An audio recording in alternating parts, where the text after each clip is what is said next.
मी आज वांग्याची भाजी बनवणार आहे। त्यासाठी तर अर्धा किलो मी वांगे आणलेले आहेत आणि याला असं चिरून घेतलेलं आहे बघा। तुम्ही पण असं चिरा। आणि जे साहित्य लागणार आहे बघा हे दाखवते मी तुम्हाला। शेंगदाणे घेतलेले आहे, शेंगदाणे हे बघा असं भाजून घ्यायचे आहेत। आणि हे कोथिंबीर घेतलेली आहे, हे अद्रक घेतलेली आहे, हे लसूण घेतलेलं आहे। तर आता मी ह्याचं वाटण बनवून घेते। तर शेंगदाणे हे बघा मी असं वाटून घेतले आणि कोथिंबीर, लसूण, अद्रक ह्याचं असं वाटण करून घेतलेले आहे मी। आणि इथं 4 चमचे लाल तिखट, हा घरचाच मसाला, याच्यामध्ये खडे मसाले पण आहेत। आणि 1 चमचा काश्मीरी पावडर आणि थोडीशी हळद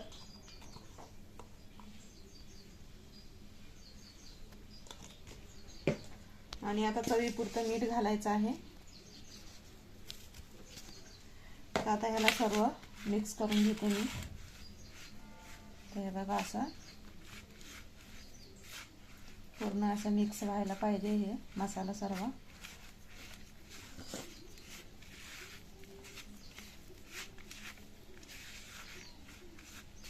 तर आता हे सर्व मिक्स झालेलं आहे आणि हे वांगे मी स्वच्छ 2-3 पाण्यामध्ये धुवून घेतलेले आहेत। तर आता याच्यामध्ये भरून घ्यायचा आहे हा मसाला। हे बघा असं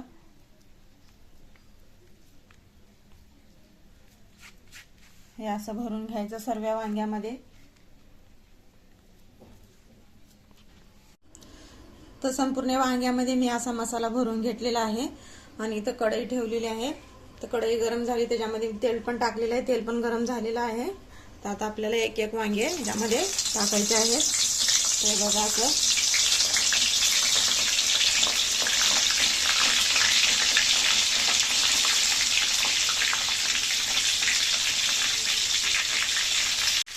तर इथं वांगे टाकून झालेले आहेत। तर मी याला खाली वरी करून घेते। तर हे बघा तर इथं खाली वरी करून झालेलं आहे। 1 ग्लास पाणी घालते मी।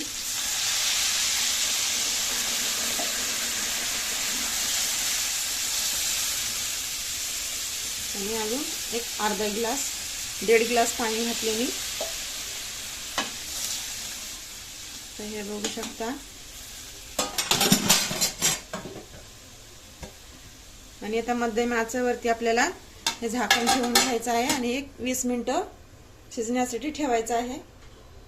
20 minutes later. तर इथे 20 मिनिटं झालेले आहेत। मी आता झाकण उघडून बघते। तर हे बघा शिजून आता आपले वांगे तयार आहेत, शिजलेले आहेत वांगे। तर मी आता इथं गॅस बंद करून घेते। तर आपली आता भाजी बनवून तयार आहे वांग्याची भरून। तर मी एका प्लेटमध्ये काढून घेते। तर मी इथं भाजी प्लेटमध्ये काढलेली आहे। त्याच्याबरोबर खायला तांदळाची गरम गरम भाकरी आणि कांदा। तुम्ही पण असंच बनवून खा। मी जसं बनवले तसं तुम्हाला पण आवडणार। ही रेसिपी आवडली असेल तर लाईक करा, शेअर करा आणि सबस्क्राईब करायला विसरू नका।